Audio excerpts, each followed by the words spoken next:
Учак кыйраган Дача суу кыштагынын 18 жаштагы тургуну Айсулуу Жумабек кызы кече түшкү саат 3-төрдө шаардык 4-бейтапкананын токсикология бөлүмүнө келип түшкөн. Дарыгерлер учурда абалы турукташып калганын айтышат. Бирок ал камерадан абалы жана ууланганын айтып берүүдөн баш тартканы менен керосинден уукканын билдирди. Анын үйү кырсык болгон жердин түбүндө эле болгондуктан самолеттун майлары арыкка төгүлүп, жыты каңылжырды жарат дейт. Бирок 4-шаардык оорукананын дарыгерлери бул дооматтарды четке кагып, көмүр кычкыл газынан ууланган деген диагноз койгонун айтышат.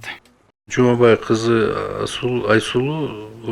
Айсулуу Жумабек кызы Дача суу кыштагындагы жер төлөөсү бар үйлөрдүн биринде турчу экен. Бул жерге ыктыярчылар алып келишти. Алар керосинден ууланган деп жатышат. Биз текшергенде көмүртек кычкылынан ууланганы аныкталды. Балким ал жер төлөөдө от жакканда кандайдыр бир түтүн болгондур деп ойлоп жатабыз.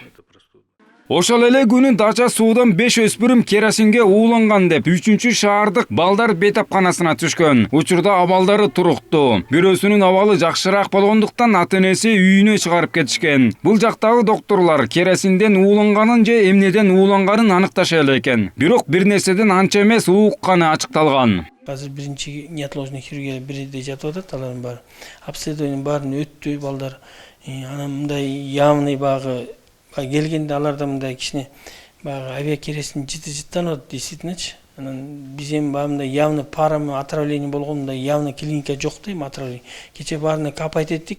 Ал ортодо министр Талантбек Батыралиев кырсык болгон жерди экотехинспекция изилдөөгө алганы жатканын кабарлады. Өзгөчө Кырдаалдар министрлиги болсо авиакеросинден ууланганы туурасында күмөн санап жатканын билдирүүдө. Буга чейин санэпидстанциянын атайын кызматкерлери барып текшерип, жыйынтыгын жакшы деп чыгарган болчу. Ошол эле маалда кырсык болгон кезде жарандарды алгачкылардан болуп, кырсыктан куткарып жүргөндөрдөн экөө Бишкектеги психоневрологиялык ооруканага барууга аргасыз болушкан. Ушул тапта абалдары жакшырып калган. Медиктердин айтымдарында кырсыкты өз көздөрү менен көрүп жүрүп, психикаларына кичине мүчөлүштүктөр жаралган.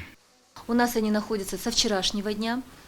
Бул биздин борбор ачык түрүнө кирет. Профилактикалык жардам беребиз. Учурда 2 жол менен жардам берип жатабыз. Биринчиси атайын дарыларды берип, экинчиси психологиялык жактан. Өздөрү кырсык болуп жаткан маалда урандылардын алдына калган кишилердин сөөктөрүн, жараат алгандарды алып чыккандар кишилер бар. Алар учурунда өздөрүн күнөөлөп, эртерээк болгондо көбүрөөгүн аман алып калбайт белек деп жатышат. Негизинен ал күндөр эсинен чыкпай жатат. Ошол себептен өздөрүн жаман сезип жатышат.